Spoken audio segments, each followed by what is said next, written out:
Satu, dua, tiga, dua, satu. Jelas, Pak Mir? Alhamdulillah Pak, lumayan lah. Cuaca juga agak bermasalah. Tapi masih kurang jelas. Cuacanya jelek di sini. Bisa diperbaiki sedikit lagi Pak.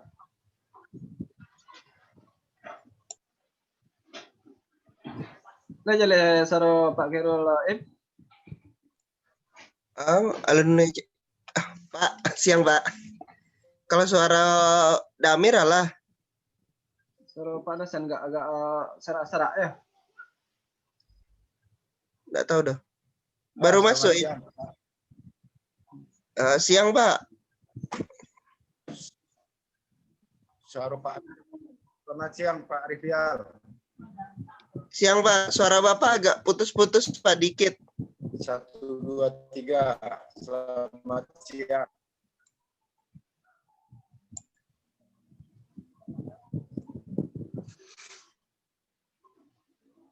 Satu, dua, tiga, dua, satu. Tes. Pas Nah, Pak.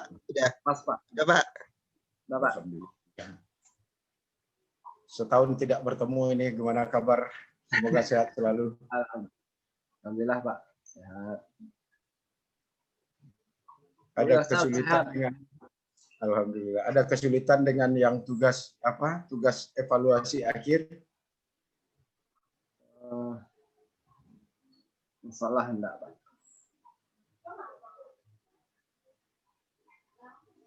Yang Belum tahu. yang lain ada masalah. Silakan. Kalau ada masalahnya disampaikan. Ini kayaknya yang belum semua yang menyerahkan ke saya ini.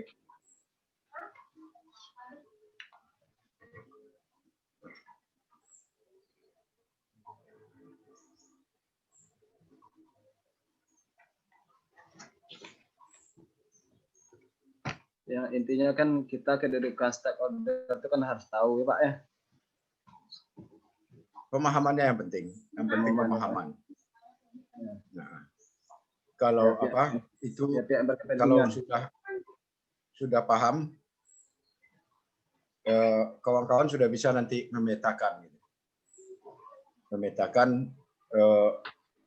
aktor-aktor. Kalau nanti menjadi pengambil kebijakan setelah tamat S2 ini jadi kepala dinas, dalam pengambilan kebijakannya lebih partisipatori. Lebih melibatkan banyak orang sehingga kebijakan itu semakin tinggi legitimasinya.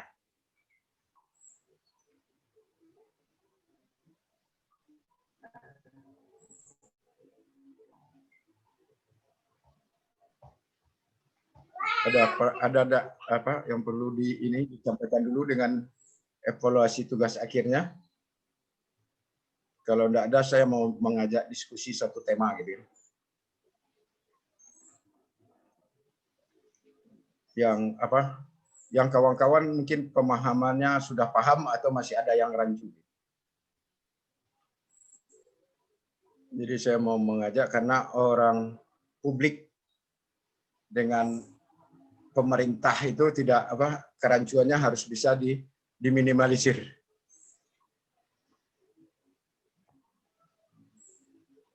Supaya jelas posisi-posisi pemerintah ini. Sambil menunggu diskusi kita ini udah 13 orang, kita mulai aja ya. Boleh Pak. Ya. Mulai aja Pak. Ya.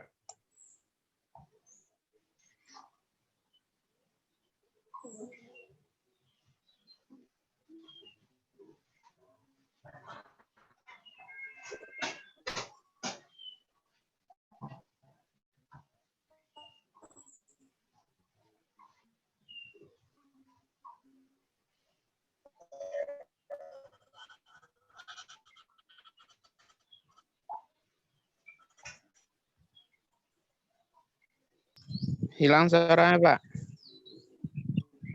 Pak ngecek lagi.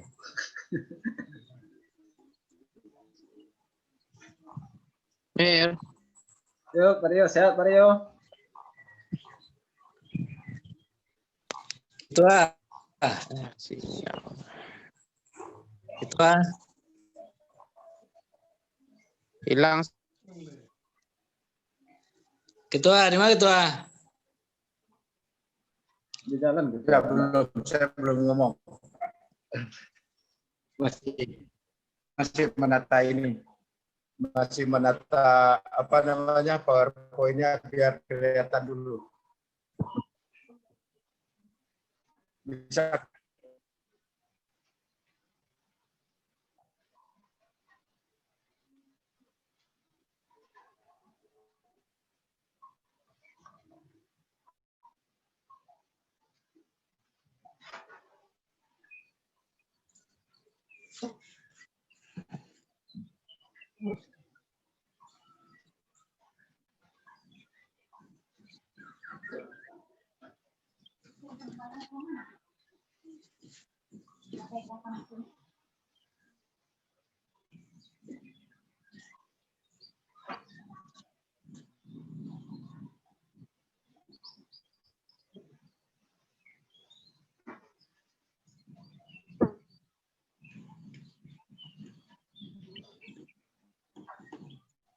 Di mana ketua?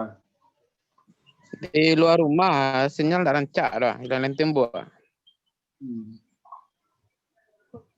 Dia nak Ketua lembut ke dulu. rumah ketua, Ah, ke rumah. ayolah. Wah, ke rumah Pak Riko salah gini ya. Wow. Ah, Aduh.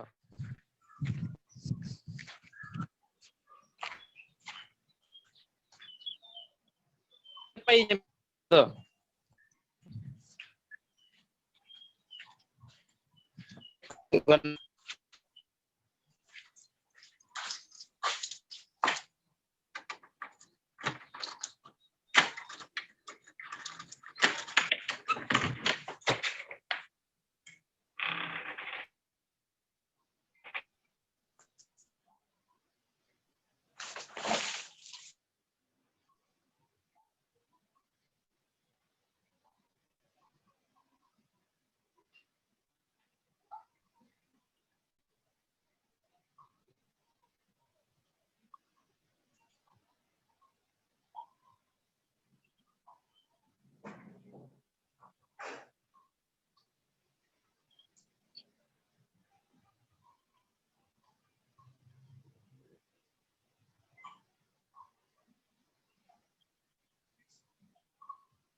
Bang Amir,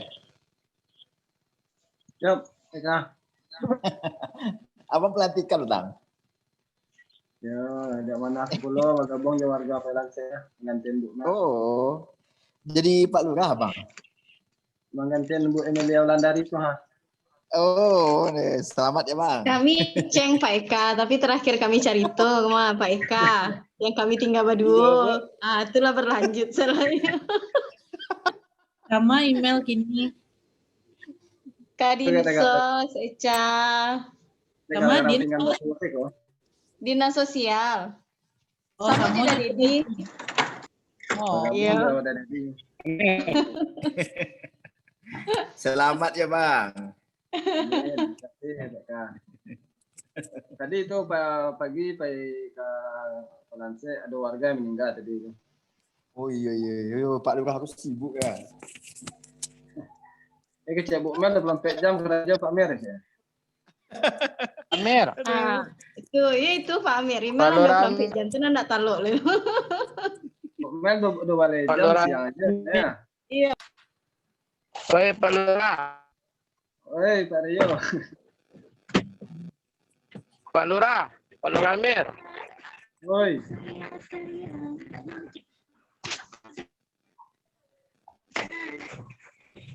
Oke, sudah bisa dengar saya? Udah, Pak. Saya mau. Bisa Pak, cuma sinyalnya agak kurang bagus Pak. Iya, kayaknya cuaca di sini sangat jelek sekali. Di tempat saya cuacanya Ya jelek. Pak, yang penting semangat kita nggak jelek. Wah iya, semangatnya semangat 2021. Semangat Bu. Pio wajah anak ada. Sinyal susah kali Pak. Ya, Pak Amir Sinyalnya Pak. Pak Amir yang perlu Bu Survio udah usah ngomong, yang penting wajahnya nongol. Tahu saya Pak. Penyemangat tuh Oke. Pak. Ya, kita coba diskusi dulu sebentar tentang government dan governance.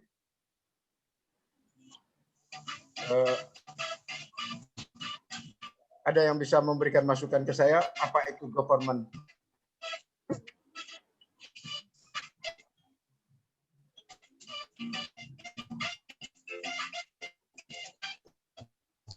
Pak Amir bisa? Kalau perbedaan antara governance dengan government ya Pak. Government aja dulu. Government itu apa? Pemahamannya. Government itu artinya pemerintah Pak. Atau lembaga yang mengelola pemerintahan. Ya. Pemerintahan itu nanti menjadi governance Pak. Oke. Bu Yelsa. Ya Pak. Government itu Menurut saya, government itu lebih berkaitan dengan lembaga yang mengemban fungsi memerintah dan mengemban fungsi mengelola administrasi pemerintahan, Pak. Pak Rivial. Sama sih kalau government yang mengelola pemerintahan Pak. Kalau governance dia ada faktor luar yang ikut mengawasinya. Oke. Jadi kesimpulan dari yang disampaikan tadi itu, yang kita katakan government ini yang di sudut kanan ini. Di sudut kanan saya, eksekutif, legislatif, yudikatif. Ini government.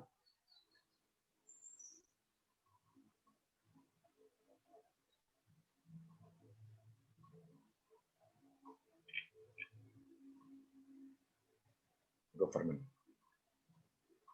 Kalau governance itu tata kelola. Governance bukan government. Governance itu bukan government atau pemerintah. Walaupun pemerintah di tingkat manapun memiliki potensi menjadi bagian dari proses tata kelola.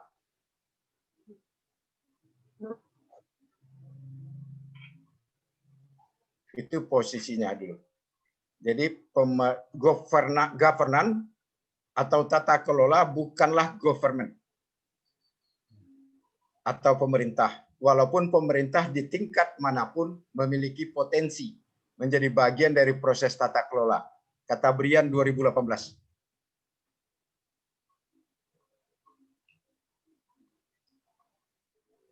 Kalau begitu, governance itu apa?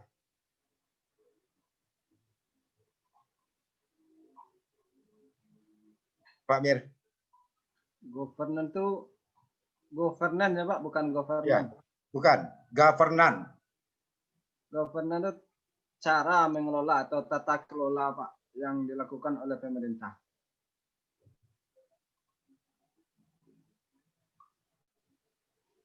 Jadi kalau kita sudah berbicara governance, dia sudah berbicara aktor. Ya kaitan dengan Gitu. Jadi pada saat kita berbicara governance, dia sudah berbicara tentang aktor. Salah satu aktor dari governance itu adalah pemerintah.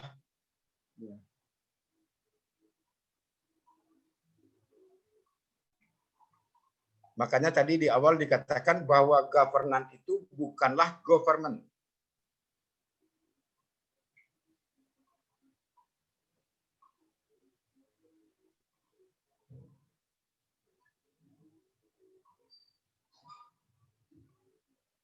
Saya rasa ini mungkin kita butuh untuk apa? Untuk memahaminya, makanya saya mencoba untuk membawa ke sini. Nanti bagaimana kita melihat posisi analisis sebagai analisis kebijakan. Kalau ada yang ragu boleh dulu ditanyakan. Atau sudah sangat paham. Berarti di sini peranan pemerintah sebagai aktor utama, Pak. Ya, salah satu aktor utama. Nanti kita akan mendiskusikan posisi pemerintah itu di dalam good governance. Apa ya di dalam good governance itu bagaimana posisi aktor? Siapa saja aktor? Tapi yang penting dulu konsepnya kita pahami dulu. Saya ini terinspirasi dari pertanyaan Bu Yelsa minggu sebelum terakhir kita ketemu sebelum 2021 yang masih ragu dengan government dan governance gitu kan. Makanya tidak ada salahnya saya juga merevisi untuk bisa memasukkan itu ke dalam analisis kebijakan. Nanti kita akan melihat perkembangan pemerintahan itu kita akan diskusikan lebih lanjut. Oke, ada pertanyaan dulu.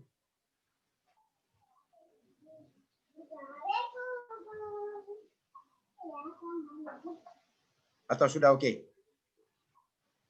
Pak Rivial masih ragu atau sudah paham ini? Masih ragu, Pak. Yang Soalnya ragunya di mana? kalau konsep governance tuh artinya Pak, berarti yang legislatif, eksekutif sama tadi itu kan masuk ke dalam sini juga berarti Pak. Government, bukan Ya, government. Government Ya. tuh masuk ke dalam governance-nya, Pak. Bagian dari governance. Jadi makanya governance itu governance bukan government. Governance bukan government. Tapi dia bagian dari governance. Government itu.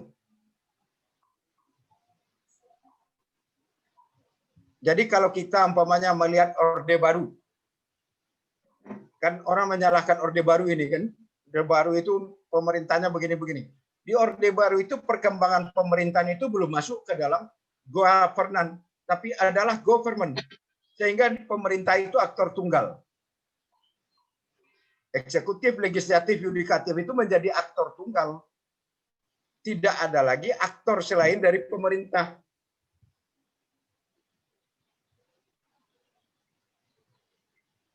Jadi kalau saya di diskusi publik mempertanyakan itu, kesalahannya di mana? Kesalahannya itu kan karena belum ada perkembangan. Belum ada tata kelolanya. Dari konsentrasi publik terhadap perkembangan pemerintah. Oke, masih ada yang ragu silakan. Ini konsep dasar yang perlu kita pegang sama-sama dulu biar sama persepsinya.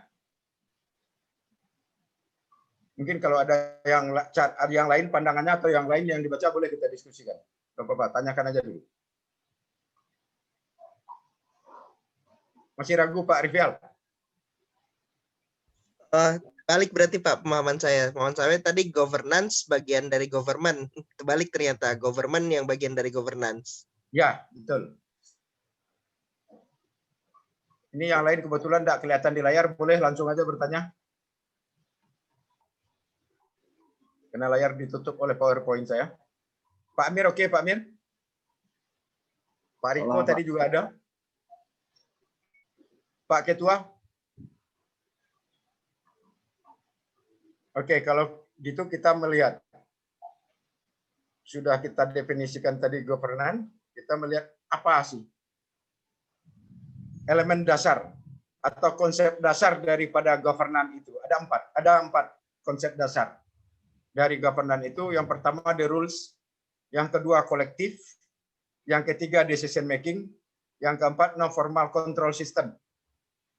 Kan diktat. Di ini adalah beragam aturan. Ini yang berbicara tentang berbagai macam aturan. baik itu formal maupun tidak formal, baik itu berdasarkan kebiasaan dalam proses pengambilan keputusan. Jadi bagaimana beragam aturan formal maupun formal seperti konvensi dan kebiasaan lainnya dalam proses pengambilan keputusan. Ini konsep atau elemen dasar governance. Yang kedua, kolektif, di mana beragam keputusan dibuat oleh a collection of individual yang melibatkan issue of mutual influence and control. Jadi melibatkan banyak individu atau kelompok di dalam pengambilan keputusan. Dalam decision making-nya, dalam konsep governance, proses memutuskan sesuatu secara kolektif dapat dilakukan baik untuk skala besar maupun kecil. Atau berskala kecil menyangkut proses internal organisasi. Yang non-formal control yang merujuk pada kondisi di mana governance menekankan pada kolektif governing, bukan pada monokratik. Jadi bukan pada pemerintahan tunggal, tapi adalah pemerintahan tata kelola yang kolektif. Ini unsur atau elemen dasar daripada governance.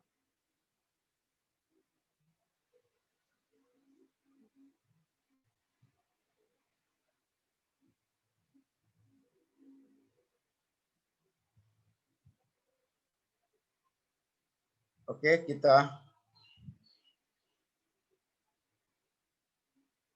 kalau ragu nanti saya dipotong aja, diinterupsi aja ya. Nah, saya mencoba biar gampang memahaminya dulu gini. Jadi perkembangan daripada pemerintahan itu diawali dengan good governance. Pemerintahan tata kelola pemerintahan yang baik.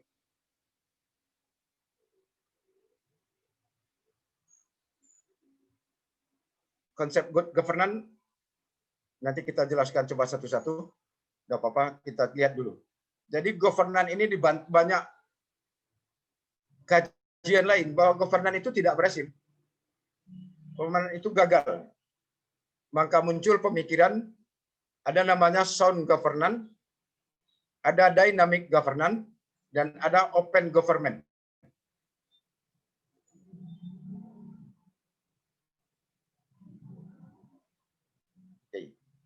Ini agak bingung ya? Bingung ini. Boleh, kalau bingung tanya dulu. Biar kita agak lebih santai. Ini kuliah santai, kuliah kita terakhir ini. Kuliah agak sedikit rileks. Kita jangan terlalu stres, tapi paham. Ini. Karena saya yakin ini ada yang baru-baru, ada yang baru didengar, gitu kan? Ada yang sesuatu yang baru mau didiskusikan, ya. Boleh dulu. Nanti kita pilah satu-satu nanti mendiskusikannya. Kalau untuk gambar ini dulu boleh. Kalau ada yang masih ragu tanyakan dulu.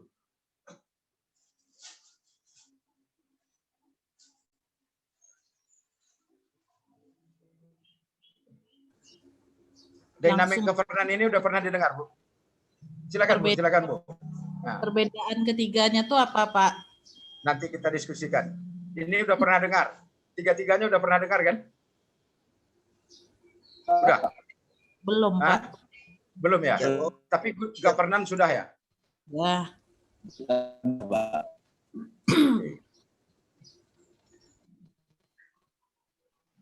Yang tiga yang ini adalah bantahan terhadap good governance.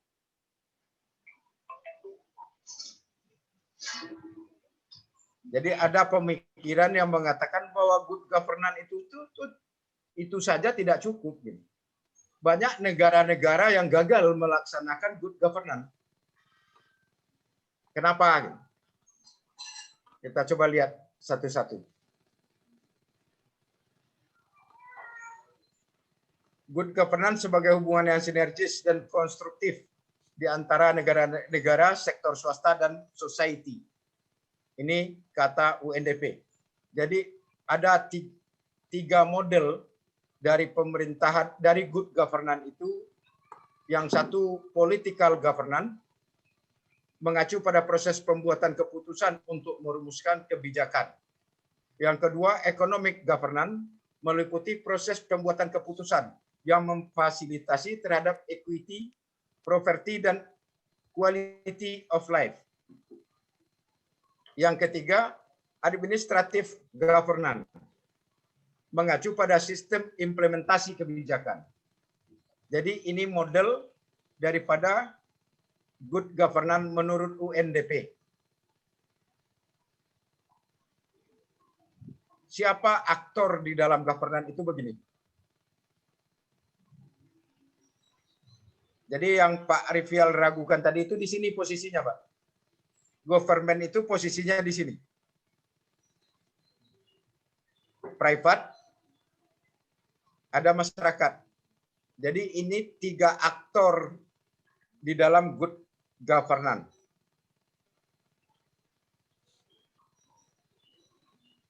Ini posisinya.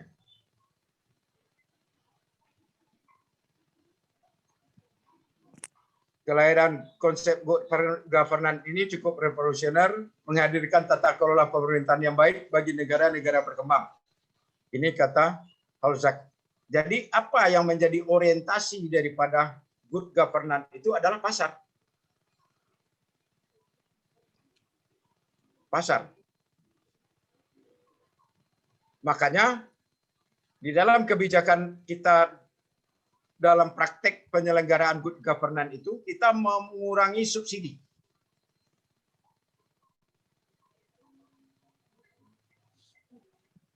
Mengurangi subsidi.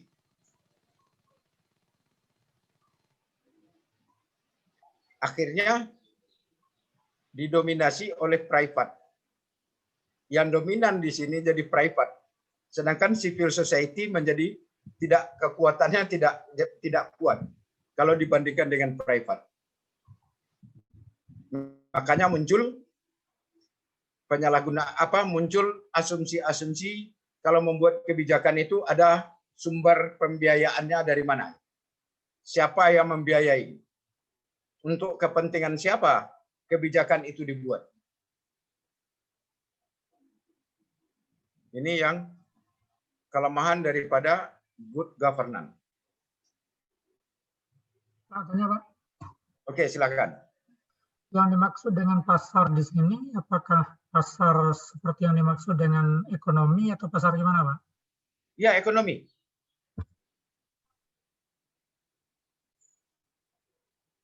Biar kelihatan lah. Ekonomi berarti yang kalau dominan tadi itu yang privat, berarti memungkinkan atau memunculkan monopoli yang berlebihan begitu, Pak? Bukan monopoli jadinya, Pak. Terjadi persaingan bebas. Kan begitu dalam ekonomi kan? Terjadi persaingan bebas. Kalau terjadi persaingan bebas, otomatis society posisinya lemah.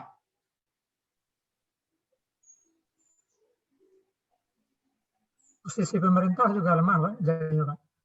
Pemerintah bisa, itu kan tadi, itu bisa banyak muncul pertanyaan di situ. Kenapa sebuah kebijakan itu bisa keluar untuk kepentingan siapa? Apakah untuk kepentingan rakyat atau untuk kepentingan private?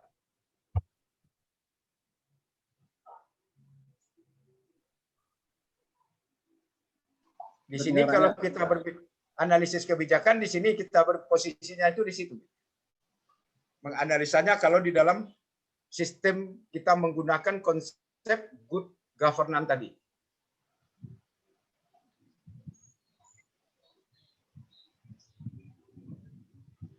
Oke, silakan dilanjut kalau masih belum paham. Pak, izin Pak. Ya, Maaf silakan. mematikan video karena sambil melakukan pengolahan data. Jadi gini Pak, untuk good governance itu saya pernah membaca satu jurnal bahwa good governance itu pertama kali digaungkan oleh World Bank karena terkait dengan pinjaman-pinjaman terhadap negara-negara berkembang. Sehingga World Bank menetapkan suatu suatu parameter bahwa untuk mendapatkan pinjaman dari World Bank tersebut, negara berkembang harus menerapkan good governance. Apakah itu memang seperti itu, Pak? Pengertian atau penerapan good governance itu?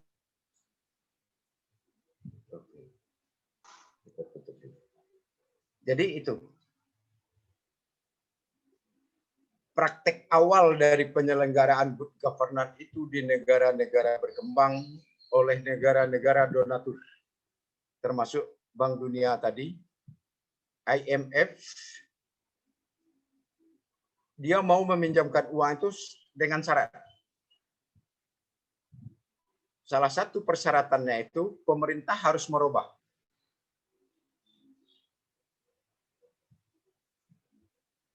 Dari yang selama ini banyak subsidi, dari yang selama ini banyak kepentingan rakyat yang harus ditanggung oleh negara, berubah.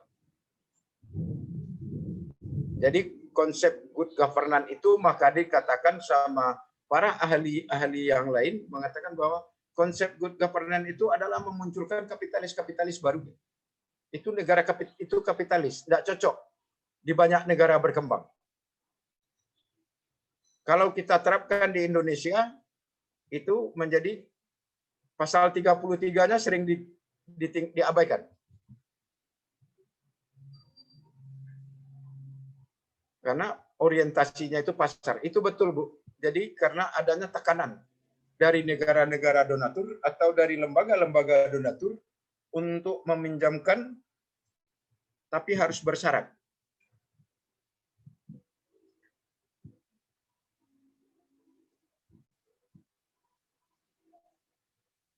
Itu betul. Terjawab, Bu? Ya, terjawab, Pak. Cuman berarti, tapi apakah ada negara berkembang yang pasti maksudnya apakah ada negara maju yang menerapkan good governance ini bukan karena ingin mendapatkan pinjaman, maksudnya pasti pinjaman dari World Bank itu adalah untuk untuk negara berkembang, tapi apakah pernah negara maju ini menerapkan good governance bukan berarti sebagai syarat untuk peminjaman terhadap World Bank, berarti kan artinya negara maju ini dijadikan sebagai percontohan Pak atau pilot project untuk good governance, begitu Pak? Atau pernah diterapkan dulu di negara maju Pak? Ya, betul.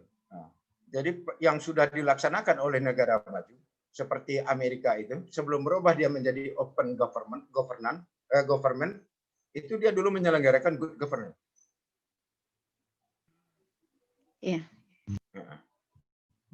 Jadi dari keberhasilan dari negara-negara maju itulah yang yang dimanfaatkan oleh para donatur-donatur untuk menekan negara-negara peminjam agar menyelenggarakan pemerintahannya seperti yang diselenggarakan oleh negara-negara donatur atau yang sesuai dengan keinginan lembaga donatur, lembaga peminjam.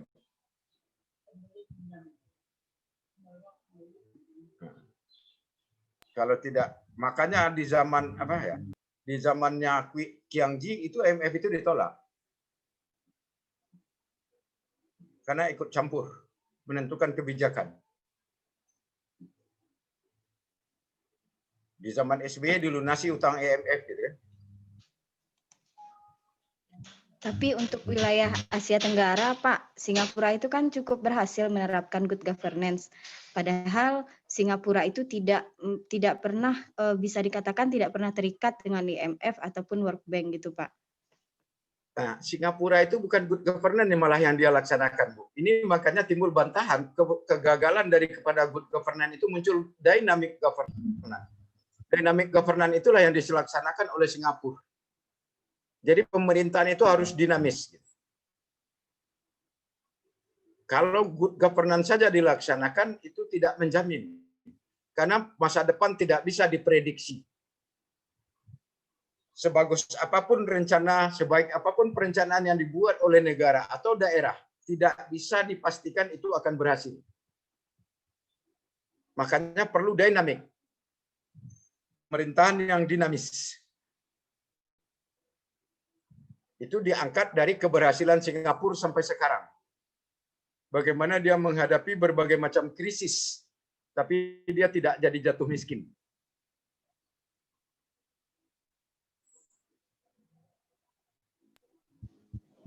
Ya, cukup paham, Pak. Gitu, Bu. Jadi Singapura itu tidak menyelenggarakan good governance, Bu. Berarti dynamic governance ya Pak ya? Oke, bisa apa Bu? Bisa dipahami? Bisa Pak. Nah, oke, kalau yang lain masih ada yang perlu, masih ragu, enggak apa-apa, ini kita jadikan diskusi agak ramai dikit. Biar semakin ragu gitu kan, semakin diskusi itu akan semakin ragu. Semakin ragu akan semakin mencari kan gitu enggak? Akhirnya nanti paham sendiri. Pak, tanya Pak. Ya, silakan Pak Dedi. Kalau mengenai dynamic government yang Bapak sampaikan tadi, apakah di negara tersebut tidak ada misalnya rencana jangka menengah, jangka panjang mereka, Pak? Karena mereka dinamis begitu, Pak. Jadi mereka mengikuti perkembangan saja, Pak? Boleh, itu tetap ada. Tapi itu tadi, mereka dinamis. Jadi umpamanya membuat perencanaan itu kan kayak membuat perencanaan daerah 2020. RAPBD 2020. Pada saat RAPBD 2020 ditetapkan, itu tidak ada yang memperkirakan akan terjadi pandemi.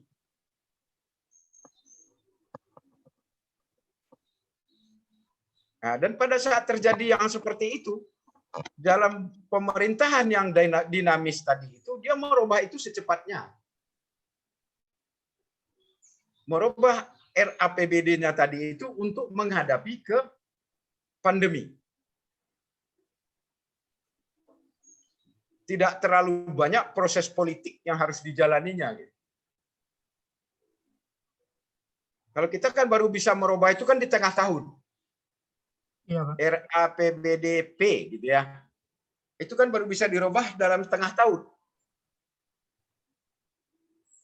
Dari satu dinas ke dinas lain saja dipindahkan anggarannya jadi korupsi di Indonesia. Jadi temuan kan gitu dah, jadi temuan BPK. Makanya pemerintah kita jadi kaku, rigid. Susah untuk merubah sebuah kebijakan.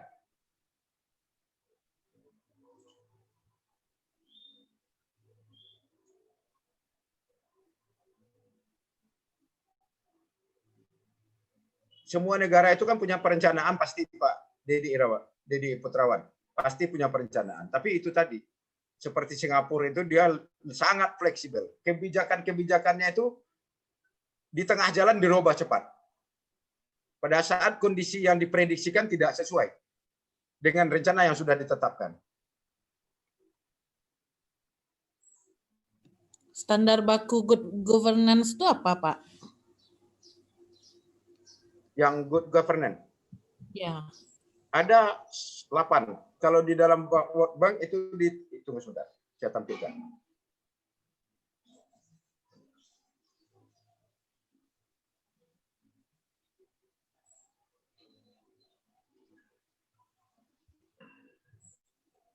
Ya, agak lompat-lompat ini. Ini yang menjadi prinsip dasarnya good governance itu. Bisa dibaca? Ada transparansi, ada accountability, ada rule of law, ada responsif, ada participatory, ada inclusiveness, ada efektivitas dan efisiensi, ada human right gitu. Ini prinsip dasarnya.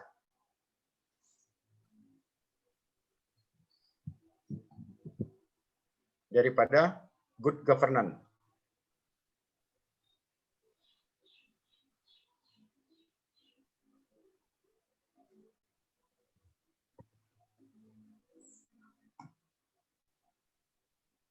Ini sebagian sudah diterapkan gitu ya.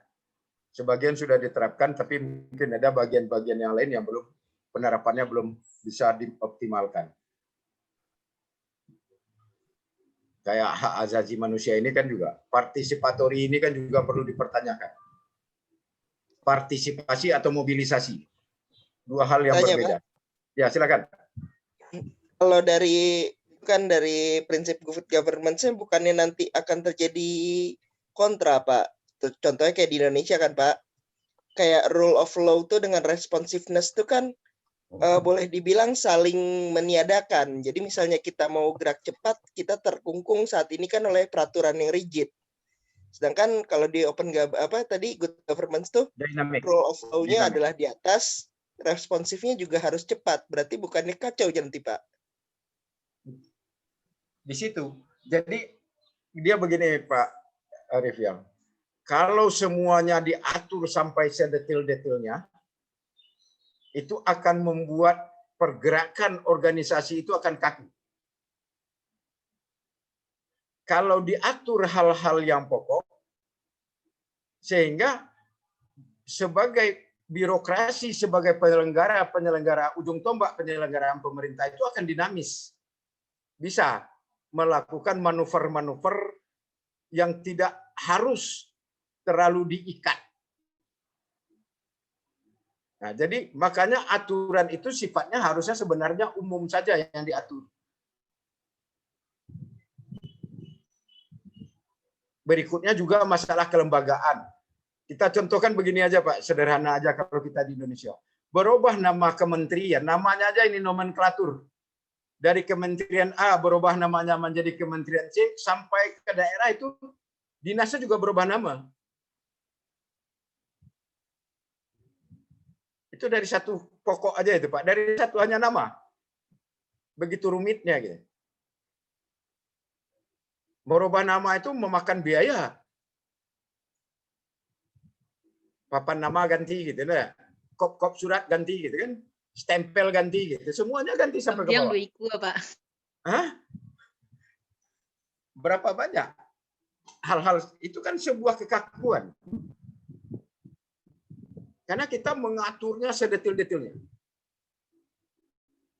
Sama kita dengan mengatur undang-undang tentang pemerintahan daerah.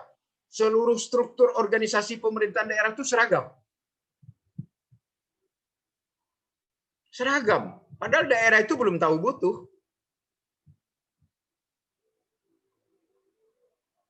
Nah, untuk bisa menetapkan itu dibikinlah pola sedang, pola menengah gitu kan. Untuk membatasi itu, menilai-nilai daerah itu dibikin pola-pola supaya pemerintah daerah itu di situ saja bermainnya. Padahal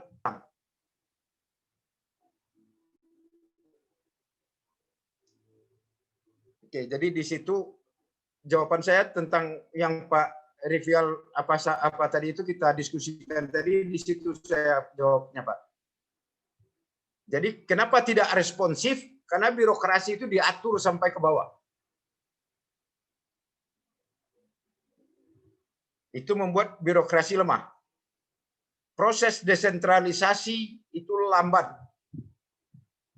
Pimpinan tidak mau memberikan kewenangan kepada bawahannya karena nanti takutnya dia tidak punya kewenangan. Proses sekarang kan seperti itu, Ini kan Pak. cara itu kan Sekarang cara kan berpikir balik rigid. seperti itu, Pak. Jadi kan banyak Ya. kewenangan daerah yang ditarik kembali oleh pusat. Salah satunya dari sisi pertambangan kan, Pak. Jadi langsung Ya. sekarang dari sisi perizinan, pertambangan kan diatur semua oleh pusat. Bukannya jadi, makanya saya tadi bilang kan, responsiveness-nya jadi kurang kan, Pak. Soalnya dia diatur dari law-nya itu. Ya. Jadi pertanyaan kita sekarang itu Indonesia kembali ke government atau masuk ke good governance atau di mana posisinya kan gitu.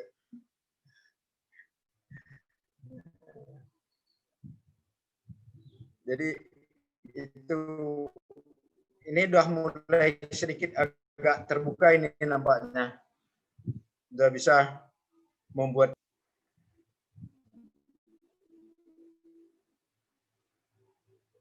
ini kita diskusi analisis kebijakan publiknya di ranah publik.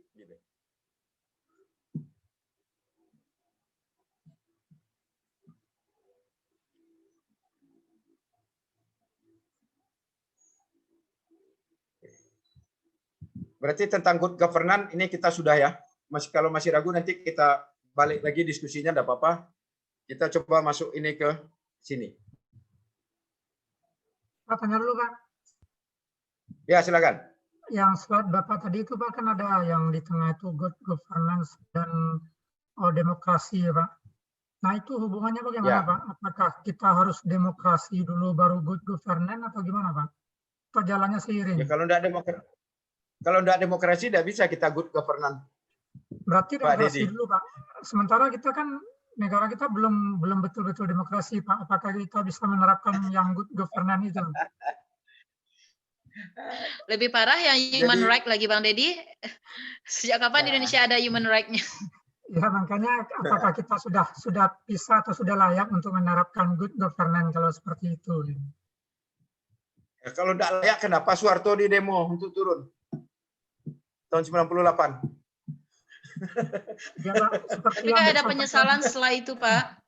Seperti yang disampaikan Pak Rivial tadi Pak. Iya, kan penyesalan. masih ada banyak sekarang kewenangan daerah yang ditarik lagi ke pusat. Mungkin kita terlalu gagap dulu Pak waktu otonomi daerah diterapkan. Nah kita kan sudah ditirani berapa lama Pak. Nah, jadi kita menganggap otonomi daerah itu ya bebas-bebasnya. Sekarang dipikir ulang lagi, makanya pusat menarik beberapa kewenangan lagi seperti itu Pak. Ya, ini karena kita selalu memakai gado-gado, Pak. Gado-gado. Kita mau negara kesatuan atau mau negara federasi. Ini kan tidak jelas ini. Negara kesatuan atau federasi.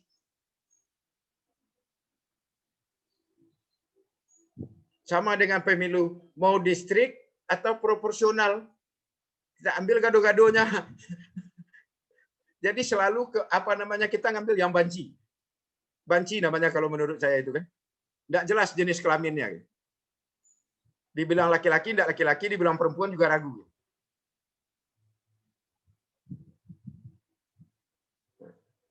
Jadi kalau negara kesatuan itu sepemahaman saya ini ya Pak.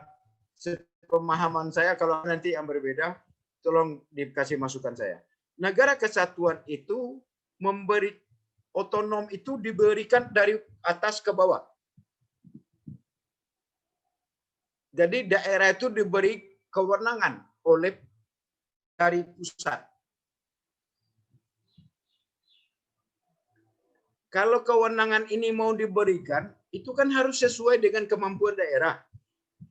Seberapa mampu dia baru bisa melaksanakan urusan yang akan diserahkan. Tidak bisa daerahnya yang PAD-nya kecil, penyerahan urusannya sama aja dengan PAD-nya besar. Sehingga yang PAD kecil kelabaan disubsidi, dibiayai. Sedangkan negara federasi, itu kewenangan itu diberikan dari bawah ke atas. Jadi negara-negara bagian memberikan kewenangan kepada negara federalnya, membagikan kewenangan. Tolong kami atur begini. Tapi yang ini saja kami diatur, yang ini yang lain tidak. Apa yang kita boleh diatur? Umpamanya masalah pertahanan keamanan, masalah hukum, hubungan luar negeri, dan lainnya.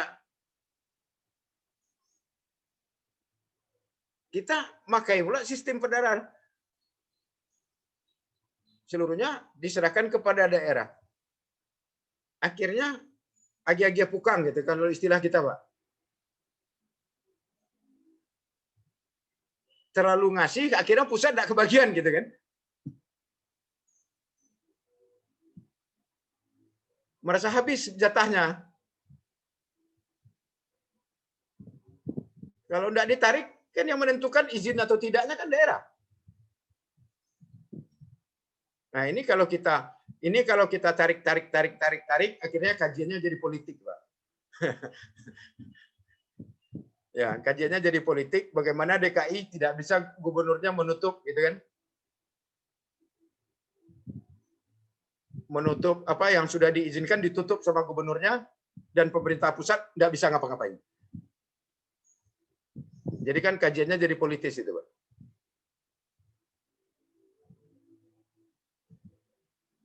Pak, satu lagi, Jadi Pak. jawabannya tadi itu, Pak. Ya, silakan. 2 boleh. Untuk salah satu indikator untuk good governance itu kalau nggak salah kan penegakan supremasi hukum, Pak. Ya. Sementara kan kalau di Indonesia supremasi hukumnya ya seperti kita tahu bersama lah gitu, Pak. Berarti bisa dikatakan bahwa good governance di Indonesia tidak berjalan dengan baik, Pak. Ya, good governance di Indonesia atau no good governance gitu kan itu yang ragu saya ini. Ya. Good governance atau no good Atau governance not so gitu. good, Pak. Atau so good gitu ya.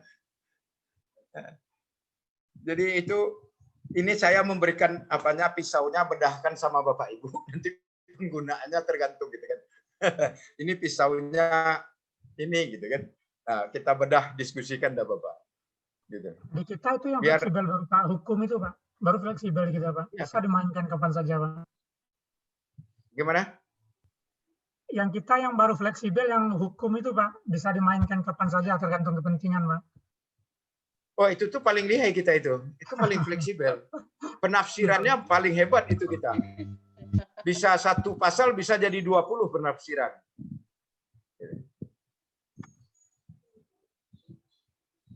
Jadi Ya, itu yang jadi itu bisa juga dimainkan lagi Pak ya. Apalagi secara umum aja diatur. nulis nama orang aja di sosial media bisa masuk penjara, Pak. Begitu fleksibelnya hukum gitu kan.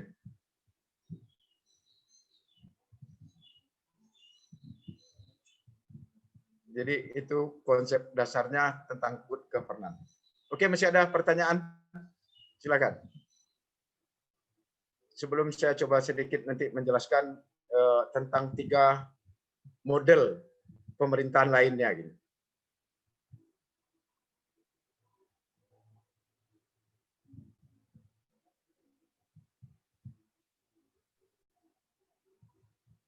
Masih ada? Bu Survio masih? Pak Eka masih? Silakan yang lain kalau ada yang masih. Ya, Pak terima kasih Amiruddin. Pak. Kalau saya melihatnya ke governance ini ataupun good governance, itu kayak hijrahnya si government ya Pak. Mereka hijrah ke jalan Hijrah kebenaran, gimana, jalan Pak? lurus, ihdinash shiratal mustaqim gitu ya Pak. Maksudnya hijrah gimana? Ya kalau ke government kan itu masih dari atas ke bawah. Kalau governance sudah mempertimbangkan opini-opini dari bawah, kemudian jadi pertimbangan oleh government-nya. Apalagi mengacu lagi ke good governance, gitu Pak. Jadi di governance itu kan tadi kita berbicara ada 3 aktor. Bu. Salah satu aktor dari governance itu adalah pemerintah, swasta, masyarakat. Tapi berdasarkan kajian setelah dipraktekkan oleh berbagai macam negara berkembang, ternyata good governance yang dilakukan oleh negara-negara berkembang atau yang dipersyaratkan oleh negara-negara donatur atau lembaga-lembaga donatur tadi itu adalah orientasinya pasar, menjadikan kapitalis. Sehingga kalau kita dulu mau mendengar ada cerita-ceritanya undang-undang ini siapa sumber dananya, pembiayaannya dari siapa gitu kan. Kan itu asumsi-asumsinya sehingga keluar produk-produk undang-undang yang seperti itu. Yang tidak mengadopsi kepentingan masyarakat, tapi kepentingan sekelompok orang tertentu. Itu kan karena yang mengatur itu kan private. Atau tekanan-tekanan dari negara-negara donatur. Makanya saya masih ingat itu yang paling vokal untuk itu adalah Wee Kiang-ji. Di zaman dia menjadi Menko. Karena dia tidak mau diintervensi kebijakannya. Dia tidak mau mencabut subsidi.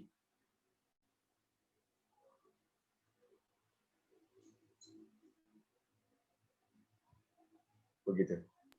Kira-kira emang Indonesia bisa Pak tanpa hutang bertahan gitu Pak? Tanpa bantuan dari World Bank sama IMF bisa bertahan?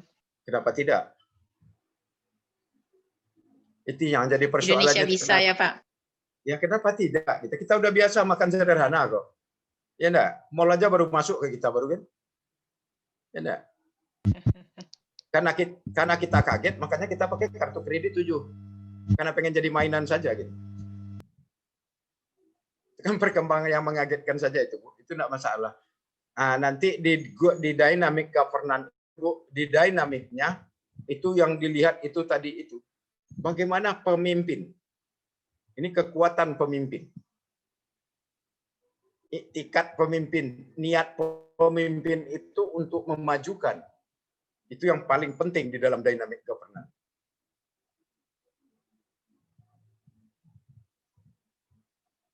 Jadi bisa itu, Bu, bisa. Bukan tidak bisa. Asal jangan tergesa-gesa.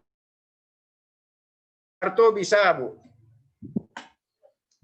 Dari kita inflasinya minus gitu ya. Bisa dia menjadi swasembada pangan gitu ya. Soeharto ya Pak. Tapi bukannya waktu Soeharto itu karena dibantu juga dengan harga minyak dunia yang sedang naik, Pak? Iya, tapi yang jadi persoalannya di situ bukan itu, Bu. Yang jadi persoalannya kalau menurut hemat saya di dalam zaman itu kita mengalih, Bu. Dari negara agraris kita menjadi negara industrialis. Di situ gagalnya kita. Soeharto swasembada pangan. Nah, masuklah ekonom luar gitu kan, yang pengen menerapkan ilmu-ilmu dari luar itu ke Indonesia, sementara kita belum siap. Makanya di dalam dynamic governance ada salah satu faktor yang membuat pendukung untuk bisa lebih maju itu adalah budaya. Budaya itu harus diperhatikan, budayanya itu. Budaya suatu masyarakat, budaya suatu daerah, budaya suatu negara harus menjadi perhatian untuk mendukung dinamisnya itu tadi. Begitu, Bu.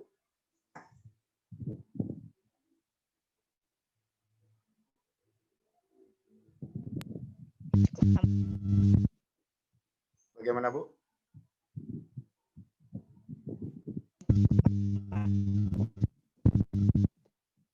Masih suara saya bisa dengar? Pak. Bisa, Pak. Suara Bapak cetar membahana di sini, Pak. Alhamdulillah. Ini penyiar ini kelebihan penyiar itu di situ. Istilahnya itu bikin kita kaget-kaget gitu kan. Yang hijrah lah istilahnya gitu kan. Hijrah kayaknya tidak ada anggota kelas ini kan. Oke, kita coba bahas satu-satu secara global dulu. Kita coba mau melihat dynamic governance. Sound dulu, sound governance.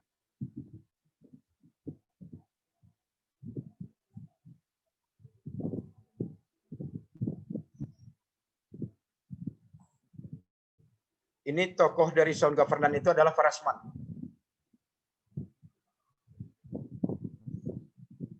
Menurut Farasman, konsep good governance itu adalah konsep imperialis dan kolonialis dari negara maju.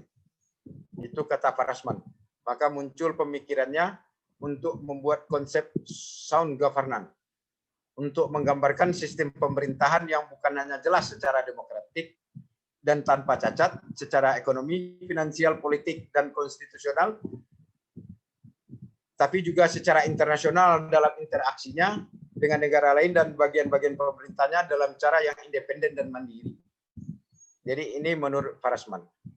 Jadi selain dari bagus di dalamnya, sistem yang ada di dalamnya juga menjadi bagus hubungan internasionalnya, tapi secara independen dan mandiri. Itu konsep pemerintahan dari sound governance yang dikemukakan oleh Farasman. Tapi ini tidak mengalami kemajuan. Tidak begitu pesat kemajuan pemikirannya ini karena ini dipromotori, disponsori oleh pemerintahan di Afrika. Jadi negara yang miskin, negara yang terbelakang itu mensponsori konsep sound governance ini sehingga dia tidak maju.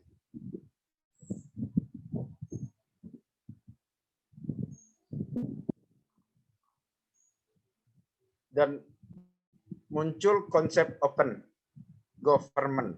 Ini yang dijual Pak Anies ini waktu mau jadi calon gubernur di DKI.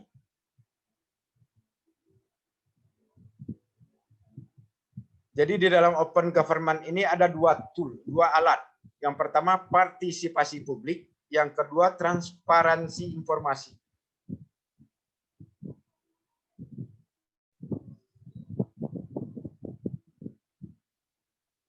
Tapi kata Drevzek, publik yang dimaksud di sini bukan DPR katanya. Jadi bukan DPR katanya. Karena DPR menurut banyak ahli telah gagal untuk demokrasi. Jadi publik yang dia maksudkan di sini adalah masyarakat, bukan DPR. Jadi publik di sini bukan DPR, bukan lembaga perwakilan, tetapi adalah masyarakat langsung. Karena banyak pendapat ahli katanya telah mengatakan bahwa DPR itu gagal untuk demokrasi. Ini konsepnya open government.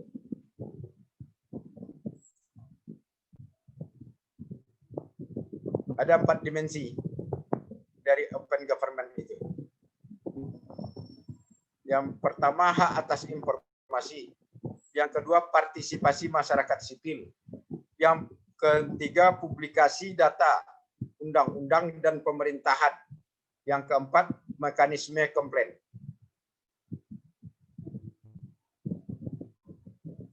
Ini yang menjadi dimensi daripada open government.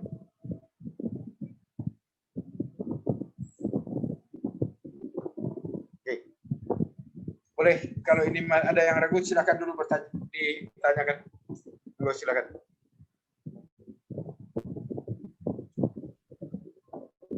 Pak, pengertian sound governance tadi secara harfiahnya bagaimana itu, Pak?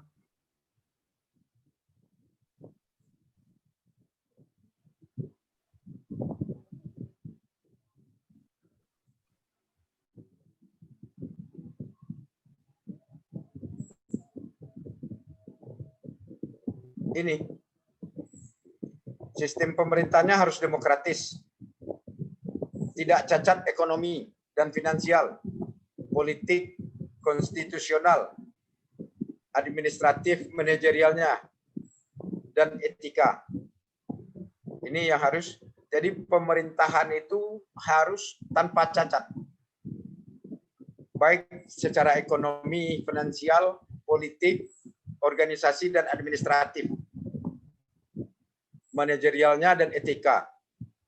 Tetapi ini lebih menekankan sebenarnya di dalam sound governance itu bagaimana membangun hubungan antar negara. Jadi ke situ yang lebih fokusnya sound governance ini, bagaimana negara-negara itu berhubungan saling independen dan mandiri.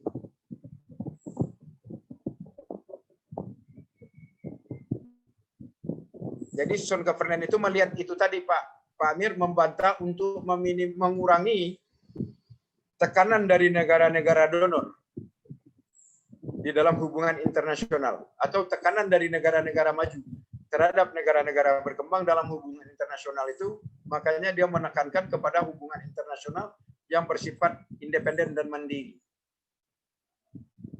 Di situ penekanannya sound governance. Kemudian apa penyebab kegagalannya Pak? Karena diterapkan di Afrika, Pak? Itu tidak terlalu berkembang, tidak menarik perhatian, Bu. Karena itu yang mensponsorinya itu negara terbelakang, Bu. Ternyata secara keilmuan cepatnya perkembangan sebuah keilmuan itu juga ditentukan oleh masing-masing negara, gitu. Oleh situasi suatu negara. Good governance itu kan banyak negara pendukungnya, Bu. Di Bank Dunia itu saja berapa itu negara-negara yang sabahnya. Nah, di situ gitu. Ya, sedangkan di yang mendukung itu presiden Afrika, kalau saya tidak salah itu di Afrika yang mendukung sound governance itu. Makanya tidak begitu mendapat respon. Yang memberi penilaian berkembang atau tidak berkembangnya model itu siapa, Pak? Apakah ada lembaga dunia atau bagaimana, Pak? Tergantung penerapan, Pak Amir. Tergantung negara lain yang menerapkan, mengadopsi. Diadopsi tidak, Pak Dedi. Jadi tergantung diadopsi atau tidaknya. Kalau good governance tadi itu kan, ya suka tidak suka, mau tidak mau, kita itu menjadi persyaratan. Kalau kita mau meminjam. Berarti bisa jadi kepentingan beberapa negara untuk memaksakan model yang harus dipakai seperti itu, Pak? Iya, makanya itu dibantah, makanya itu yang ditantang oleh Parasman tadi. Itu imperialisme katanya. Makanya dia lebih menekankan kepada hubungan internasional antar negara itu harus independen. Jangan mencampuri urusan politik suatu negara.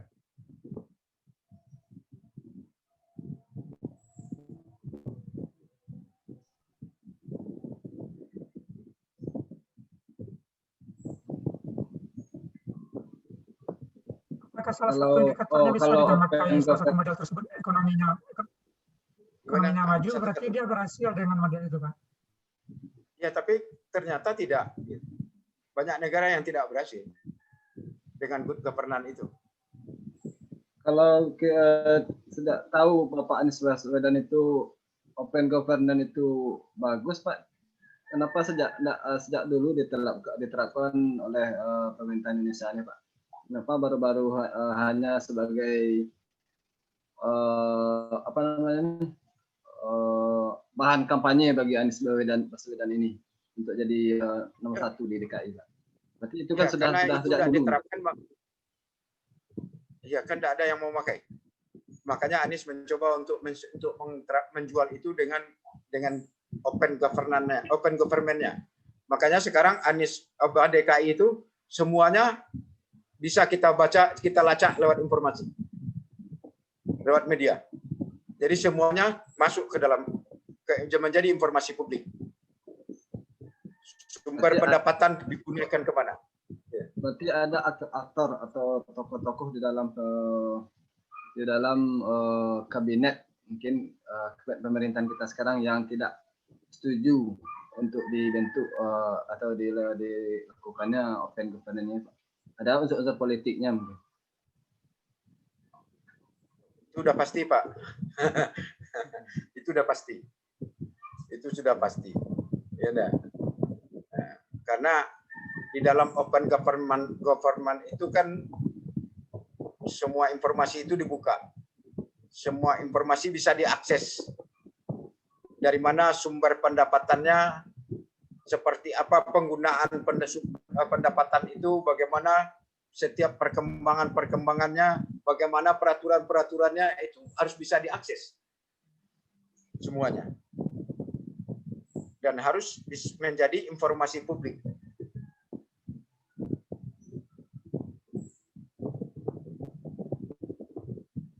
Itu yang di dalam sistem open.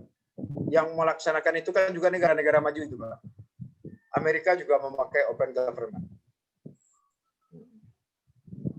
Tapi Amerika berbeda dengan Singapura.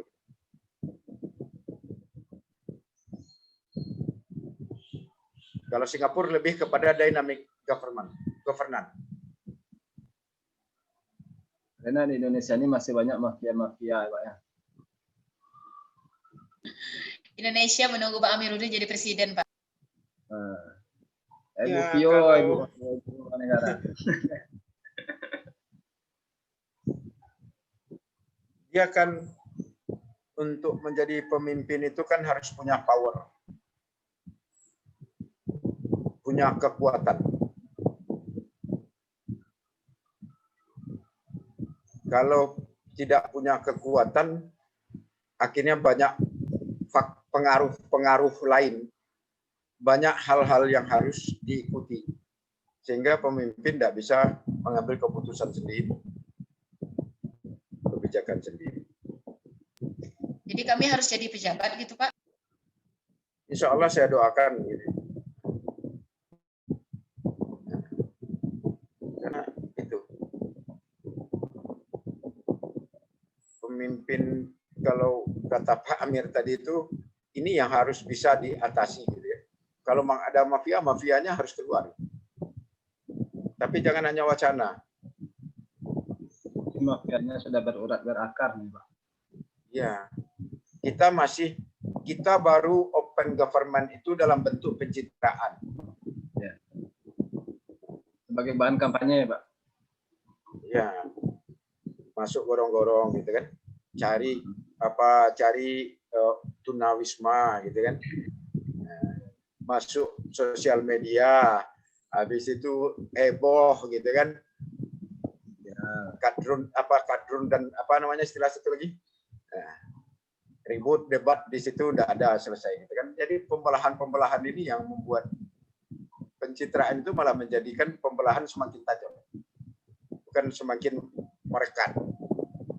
Kadang-kadang pemimpinnya yang bagus Pak, cuma orang-orang yang di belakang ini yang susah, yang membelokkan dari. Berarti pemimpinnya tidak bagus dong. Pemimpin yang bagus itu pemimpin yang mampu mengatur orang yang di belakang, Pak Amir, bukan diatur oleh orang yang di belakang. Ini jadi bonekanya Pak. Nah, kalau itu kan berarti tidak bagus kalau begitu. Kalau pemimpin bagus itu orang di belakang itu dia yang ngatur, bukan dia yang diatur. Itu kan konsep pemimpin yang bagus. Yang salah kan kita semua juga, Pak. Kita yang memilih mereka. Saya tidak ikut. Saya tidak ikut, salah. Cuma itu suara yang terbanyak, berarti setuju, Pak. Kalau ikut suara yang terbanyak, berarti setuju, Pak. Tapi kan harus ada oposisi, tuh. Awak kena kicu dalam negara demokrasi itu kan harus ada oposisi. Kayak gitu kalau kena kicu makanya dia nemu tekicu di Nangkalam. Pak Amir tekicu di Nantarang gitu kan, itu salah. Nantarang Pak, kau Nangkalam udah jalis tekicu. Kata Survio di Nantarang Pak Amir tekicu gitu kan. Kalau tekicu itu sekali ya Pak, kalau 2 kali mana tekicu namanya itu Pak. Itulah hobi namanya Pak, hobi dikicu. Aduh kaki mengicu ada Pak, wayang ngicu orang. Jadi begitu kita melihat bagaimana dengan konsep-konsep sederhana yang kita diskusikan itu bisa menjadi alat untuk membedah kasus-kasus atau permasalahan-permasalahan yang dihadapi ataupun nanti untuk menjadi tesis.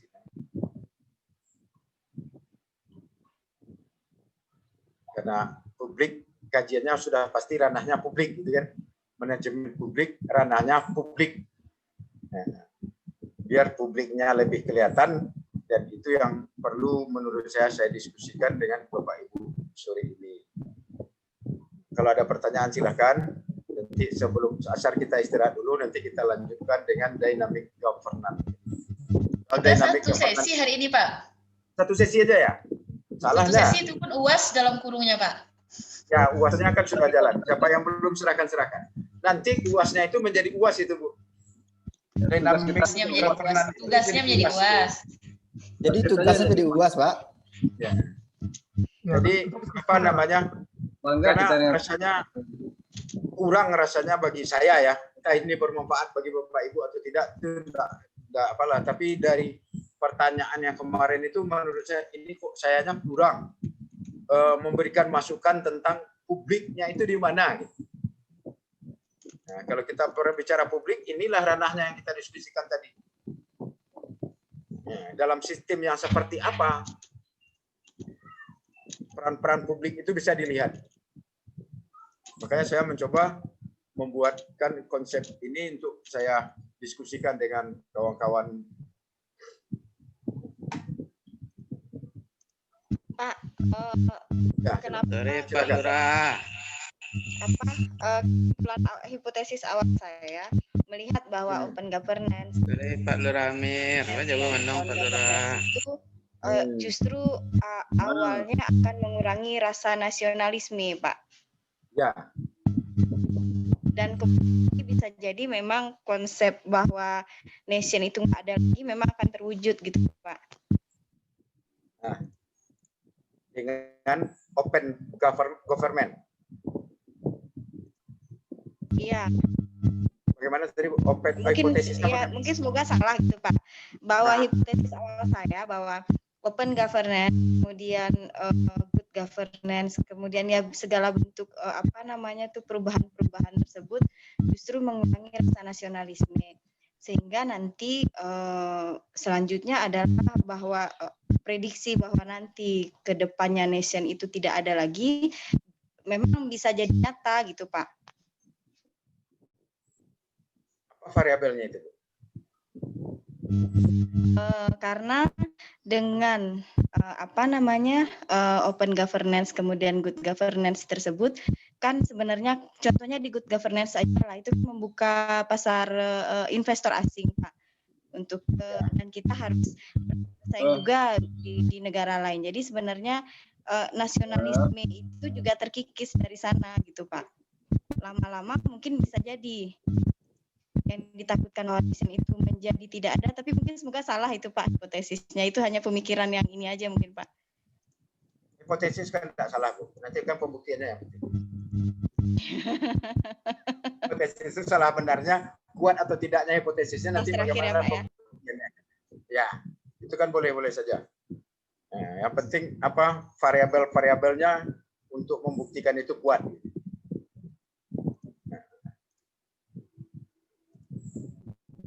Jadi nasionalisme itu apakah akan bisa luntur dengan sistem pemerintahan yang good governance tadi atau tidak, atau dengan open government tadi atau tidak. Terus yang membuat nasionalisme itu tidak luntur apa?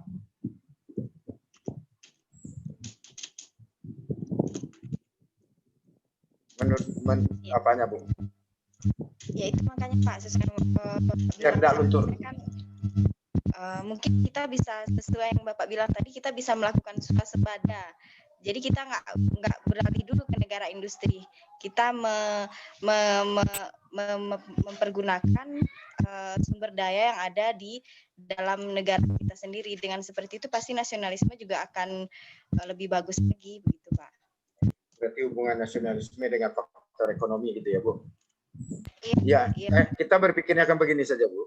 Kalau Payakumbuh kota dan Payakumbuh kabupaten itu membuat program kelautan, itu rasanya kan mimpi siang bolong gitu.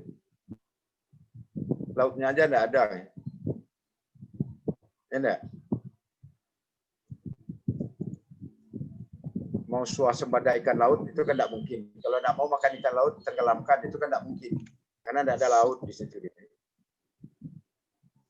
Bisa juga, itu kan berbeda lagi kan kebijakan. Jadi daerah-daerah kita itu kan sebenarnya selain dari memperhatikan sumber daya manusia, itu yang paling pokok itu di dalam sebuah kebijakan perencanaan itu kan potensi atau sumber daya yang ada di daerah masing-masing. Kalau potensi daerahnya itu bisa dikembangkan dengan baik, itu akan mendukung pendapatan pemerintah daerahnya. Cuman yang terjadi permasalahan itu kan di sini, kalau kita di daerah itu yang paling dominan itu kan pemerintah daerah. Dominannya pemerintah daerah, eksekutifnya dominan. Tidak mau, nah itu makanya muncul bukan partnership lagi, muncul kolaborasi. Kolaboratif governance. Di dalam penyelenggaraan pemerintahan itu yang berhubungan dengan pembangunan itu bisa kolaborasi. Kolaborasi itu ada tiga sektor atau 4 sektor atau mau 5 sektor. Itu boleh. Umpamanya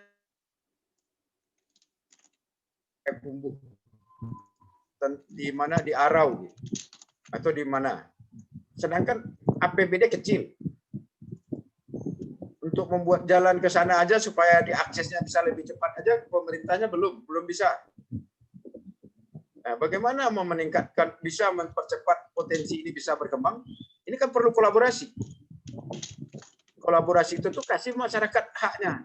Makanya saya mengusulkan umpamanya pelebaran jalan ke Arau, tidak usah ganti rugi. Jadikan itu modalnya masyarakat.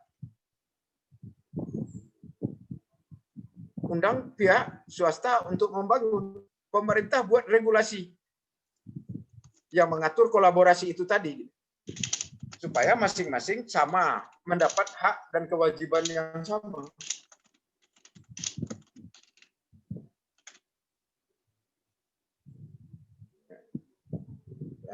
Kata Pak Rivial tadi, yang bagaimana pemerintah mau bisa responsif, gitu, mau bisa bergerak cepat, gitu kan?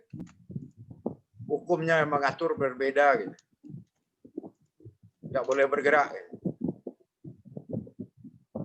Jadi tidak semua persoalan itu harus diselesaikan oleh pemerintah kalau kita berbicara governance.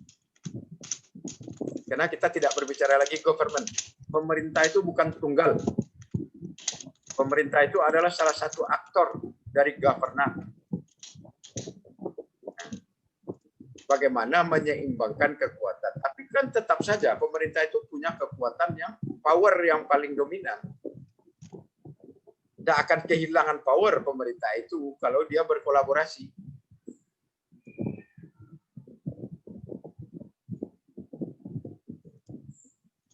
Orang sudah banyak melaksanakan. Makanya di dalam dynamic governance itu ada namanya adopsi. Adaptif. Bagaimana kita mengadopsi tata cara yang baik yang dilakukan oleh suatu kelompok atau suatu negara atau suatu daerah, kita tiru. Dan kita sesuaikan dengan apa yang sesuai dengan kemampuan daerah kita. Jadi kunjungan kerja memang bekerja, jangan kunjungan kerja ke mall. Ya. Makanya pulang enggak bawa apa-apa, yang dibawa cuma tas besar gitu kan. Koper berangkat 1, pulangnya 3 gitu kan. Karena kunkernya salah alamat.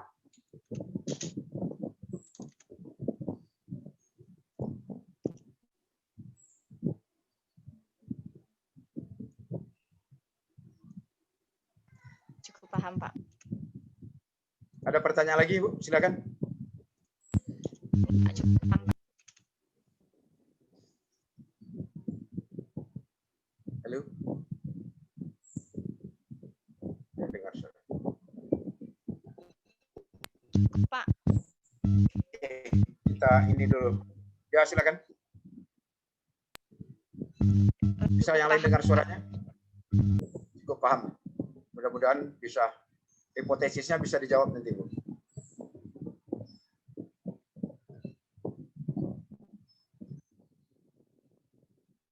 Jadi kita masuk ke satu poin lagi, dynamic governance.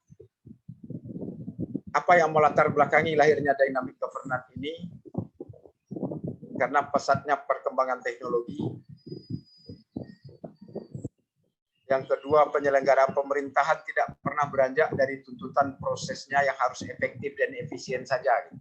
Jadi orientasi pemerintah itu hanya efektif, efisien.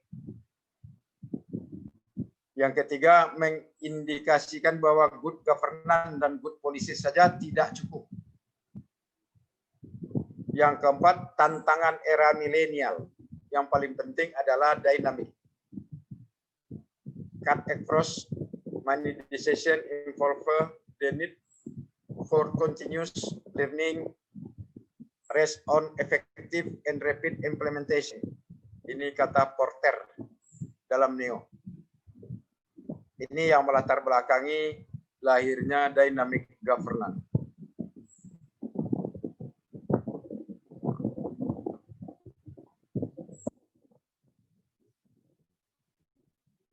Apa makna dari dynamic governance itu? Kalau Neo dan Chan mengatakan bahwa sekedar mempraktikkan good governance saja tidaklah cukup untuk mencapai proses pembangunan yang berkelanjutan dan memperbaiki kesejahteraan masyarakat. Bangunan governance yang dibuat pada kurun waktu tertentu dapat menjadi tidak berfungsi ketika lingkungan berubah. Untuk bisa relevan dan efektif, praktek good governance perlu dinamis.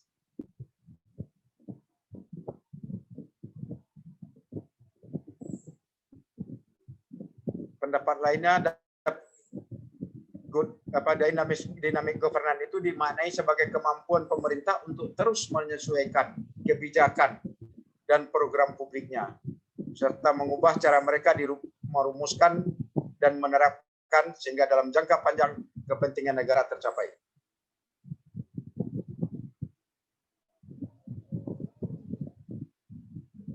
Lain lagi pendapat Geraldine bahwa bagaimana bekerjanya berbagai kebijakan institusi dan struktur yang telah dipilih sehingga dapat beradaptasi dengan ketidakmenentuan dan perubahan lingkungan yang cepat sehingga kebijakan, institusi, dan struktur tersebut tetap relevan dan efektif dalam pencapaian keinginan jangka panjang masyarakat. Itu BOD.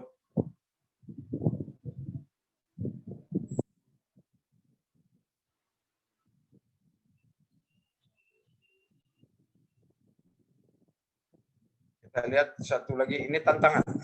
Tantangan dynamic governance itu apa?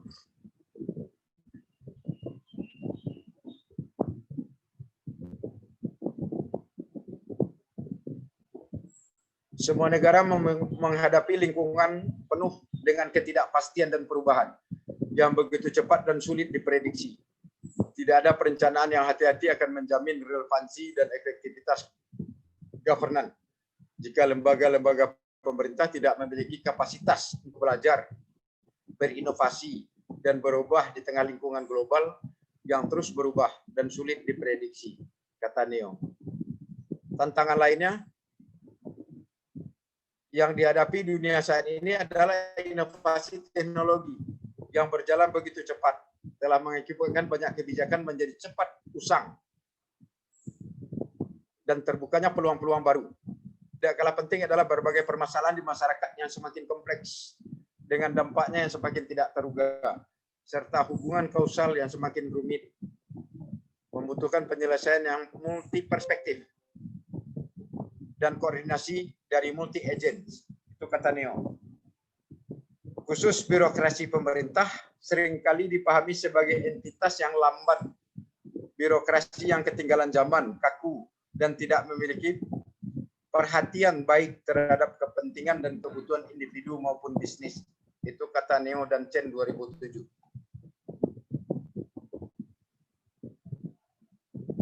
Jadi itu yang menyebabkan munculnya dynamic governance. Jadi salah satu tantangan itu adalah era milenial. Dan kalau kita contohkan sekarang, bagaimana repotnya menghadapi sebuah keadaan yang tidak pernah diduga sebelumnya. Kalau kita melihat di Indonesia khususnya, bagaimana kita menghadapi kasus pandemi ini. Itu sesuatu yang tidak pernah diprediksi dan bagaimana pemerintah menghadapinya. Dinamis atau tidak, gitu kan. Bisa berubah cepat, tidak, gitu kan. Oke, silakan dulu kalau ada yang mau bertanya.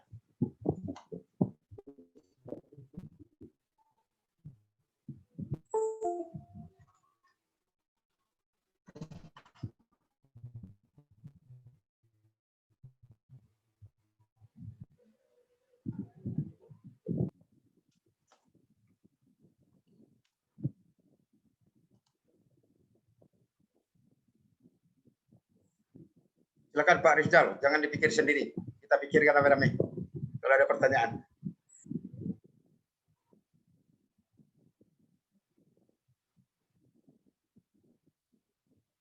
Belum ada, Pak. Belum. Pak Amir. Pas, Pak. Bu Revio. Bu Survio Dilan. Pas, Pak. Pas, Pak. Ini ada satu lagi yang enggak masuk, siapa ini ya? Ibu apa namanya? Saya yakin Bapak pasti mikirkan Bu Eka. Kawan Bu Yelsa Devina. Siapa?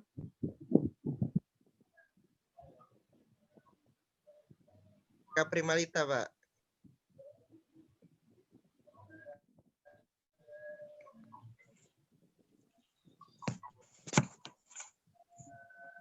Nah, Ibu Ence apa nak? Boleh, dah.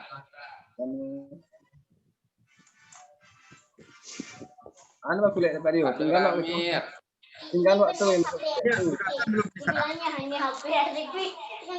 Sudah azan-azan belum di sana? Sudah mulai azan nih, Pak. Belum, Pak. 15.52 hari ini, Pak. Sekarang masih 15.38. Oh ya, kita lanjut dulu. Kalau gitu.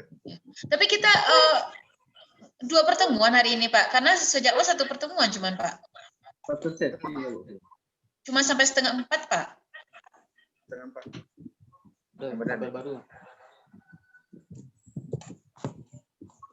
Kalau saya tidak salah, jadi saya kan satu pertemuannya lagi, satu untuk itu ya. Satu untuk UAS ya. Habis waktu, Pak. Waktunya udah habis. Lebih waktu Pak Lurah. Rasul habis lah, ini satu sesi. Satu sesi ya. Sesi ya. Saya kira ini 2 sesi. Kak, kami ke Bukit betul ya, Kak? Eka Putra, Jadi, betul Bang. kami ke Bukit. Jadi mantu. Satu sesi ya. Satu kuliah sesi kami kita Pak meluncur sampai ke Bukit, Kak. 15.30, Pak. Berarti udah lewat itu kalau gitu ya. Udah, Pak. Nggak apa-apa, Pak. Kalau untuk belajar nggak apa-apa, koreksi Kalau udah dikit, lewat. Pak. Kan tidak ada yang mau pakai Zoom. Nggak ada, habis itu kan Bapak Ibu tidak ada yang kuliah dengan yang lain kan? Ada Pak. Untuk hari ini habis, Pak. Habis ya. Pak Eka Putra, kami ke Bukit Tinggi meluncur Sentale siap kuliah. Ini Itu melihat. sebagian baru yang mau menyerahkan kepada saya, sebagian lain kendalanya apa? Apa karena anggaran internet tidak bisa ngirim? atau Kalian nongkrong-nongkrong di muka rumah PK. Jadi Bang mantu. Kawan-kawan tugas yang dari Pak Khairul lumayan. Serius, kami remi ya, Pak. Bentar Pak Ketua. Nah, Ketua dosennya lagi ngobrol.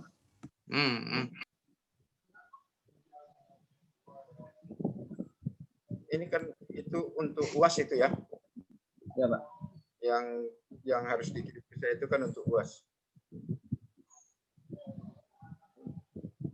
Kalau masih ada yang belum mengikuti pergerakan dikirim, dari itu bisa informasi lainnya ke kampus.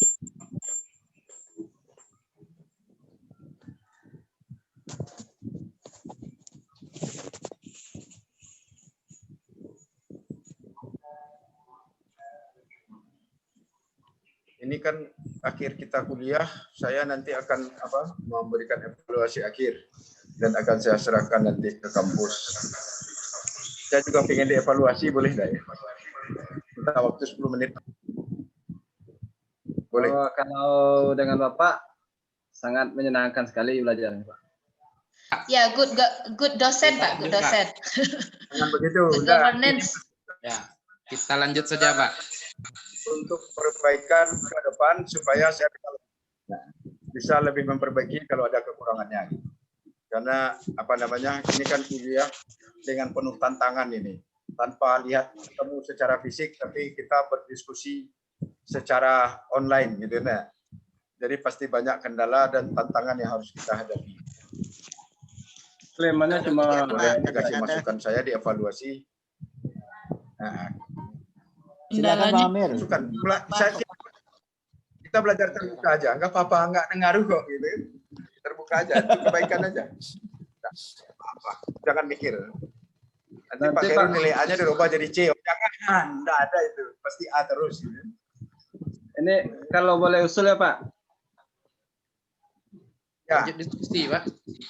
Kalau boleh usul Pak, nanti untuk kedepannya kalau kita belajar daring Pak, bisa supaya kurang lama berseroboh. Kalau ada Bapak di atas, harusnya berseroboh andaknya ya Pak. Kok jarak jauh taruh saya Pak ya, tanpa bilo lah kata tatap muka aja Pak kan. supaya Bapak diimpress di luar ruangan Pak.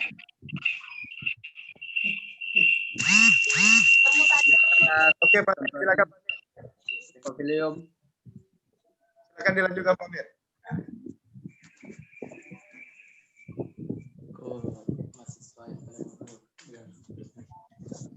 Silakan Bang Amir. Ini kan usulan nih Pak untuk Ya boleh. Saya sangat suka dikritik. Alhamdulillah kalau saya dikritik itu sebagai saya itu sesuatu hal yang penting. Kedepannya nanti kalau Bapak lebih stres Pak dalam mengajar ini,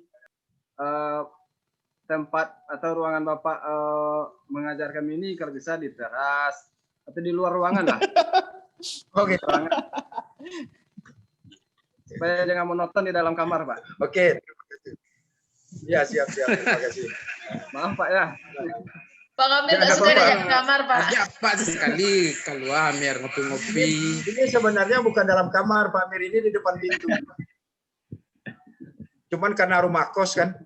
Jadi rumah kosnya depan pintu ini, Pak Amir. Supaya ada Ini, nampak hijau-hijaunya di belakang. Jalan. Nah, kan nampak itu kan jalan. Terima kasih. Oke.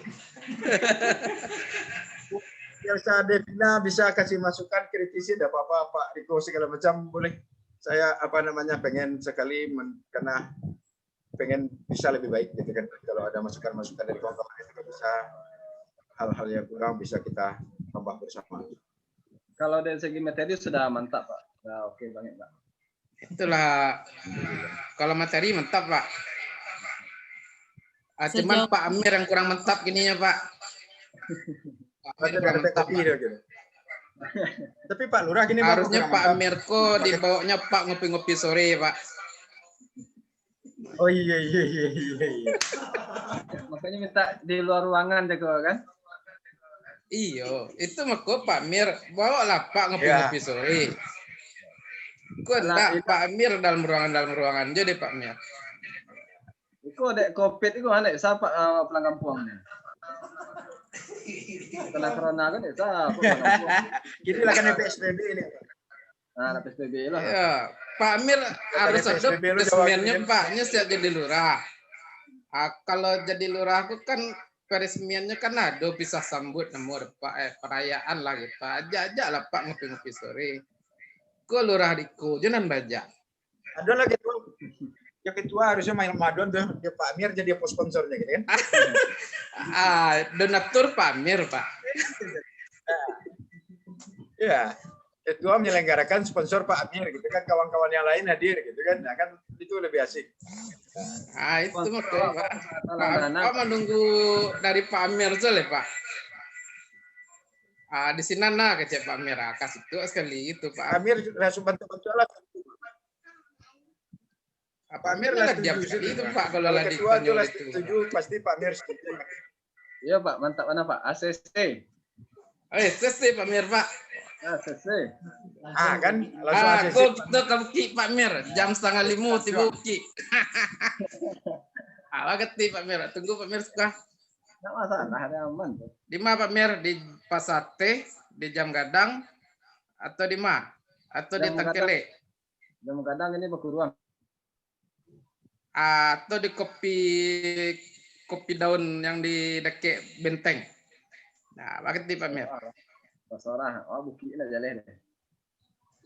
Tekan lah jalan bukit ini.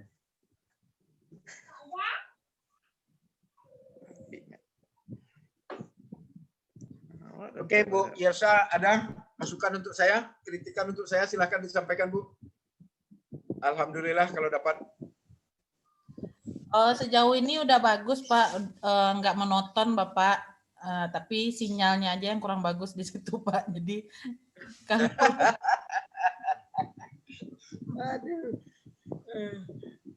musibah itu Bu. Sistem perkuliahannya udah menyenangkan sama Bapak Pak. Alhamdulillah, mudah-mudahan bisa lebih senang lagi gitu. Ditambah Pak ada kali. Ada yang ngasih cuma biasa kah? Sama Pak. Sama seperti Bu Yelsa. Kesulitannya cuma di jaringan, Pak. Kadang-kadang suara Bapak hilang, jadi repot jadinya, Pak. Ya ini saya sudah 7 tahun di Semarang, tapi kok sekarang musimnya kayak kita di kampung ya. Biasanya hujan di sini cuma 15 menit, deras, habis itu berhenti. Kalau sekarang enggak, hampir tiap hari hujan. Udah kayak Bogor ya, Pak? Ya, ini udah tahun ke-7 apa ke-8 saya di sini. Ini baru saya mengalami seperti ini. Soal Semarang itu lebih panas daripada kita di Sumatera Barat. Cuaca jelek sekali sekarang.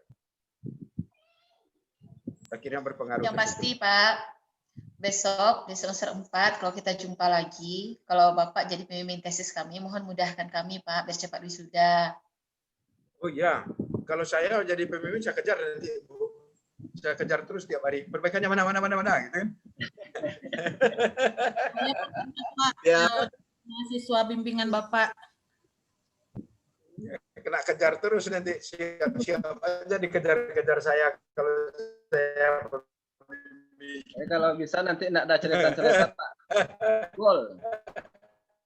Sekian untuk apa sesi lagi. Minggu harus ada.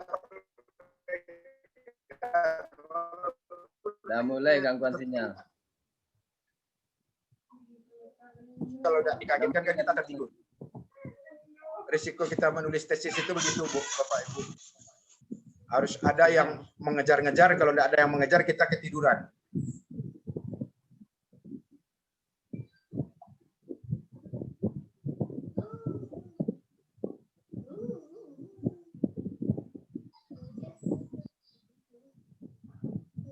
Pak Ketua sudah kirim, Pak Ketua?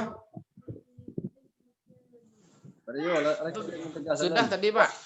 Tegaskan Pak. Jaringan saya jelek lagi ini ya. Ini sinyal kadang putus Pak. Terminal kan? Yang hadir Ya, ini siapa yang belum menyerahkan ini? Pak, saya belum Pak. Yang hadir di Zoom ini hari ini siapa yang belum menyerahkan ke saya? Saya belum Pak. Pintu Pak. Siapa? Pintu Pak. Ibu pintu. Pintu. Siapa lagi? Ya, Pak. Saya juga pas dah. Di jalan Naik simpang ya. Pintu.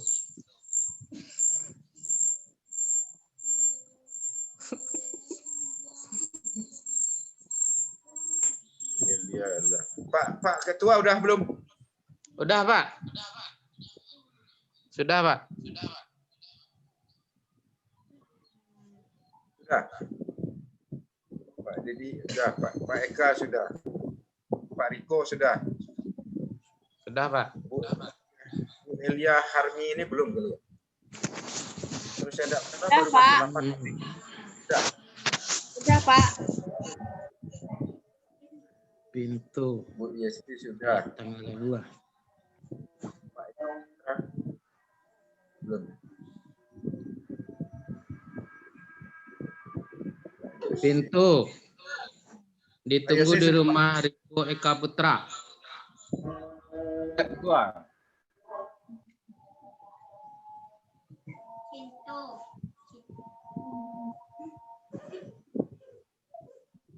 Yang terakhir sudah dikirim Pak Bu Elia Rahmi ke saya. Yang lengkap. Sudah. Pak Riko sudah, Pak Dedi sudah, Pak Eka sudah. Ini yang lain gimana ini? Belum hadir dia.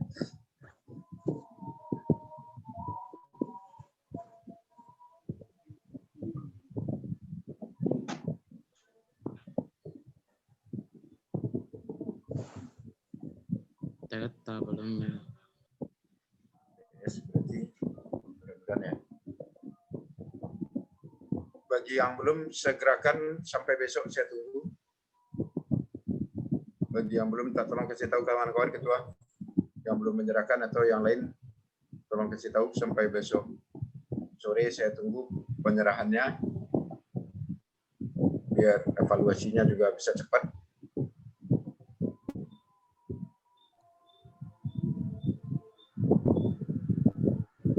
Mudah-mudahan lancar.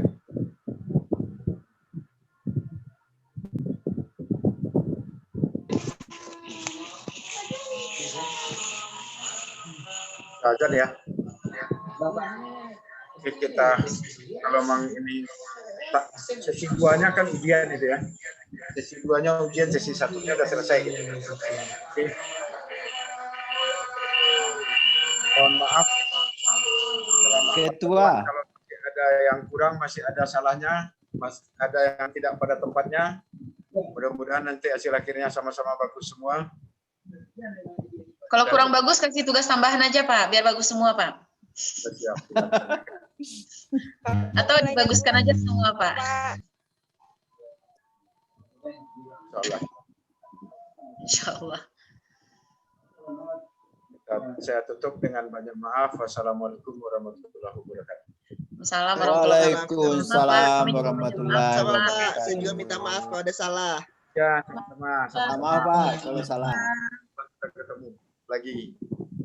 Semoga.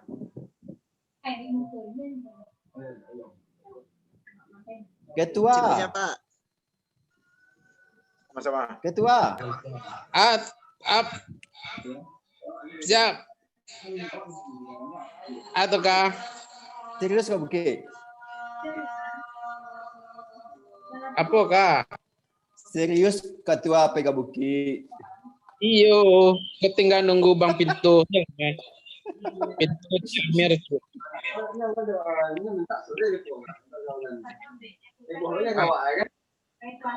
Jalan dari Bukit ke Kumbua macet dah. Rami. Eka kemarin ini nado. Aku mahasiswa termuda, Pak. Pak, ini Pak idenya. Kak Kema, ada yang tahu nih Kak Kema hari kini? Ada. Kita bulan madu. Iya. Bulan Apa sama Pak Guru nyala dorong. Dah izin duluan ya Bapak Ibu. Assalamualaikum. Baiklah. Ketua ajak-ajak lah Kak Buki, Ketua. Awas singgah rumah Pio Beko. Yuk. Pio. Eca emang ngunyah aja ya. Siapa?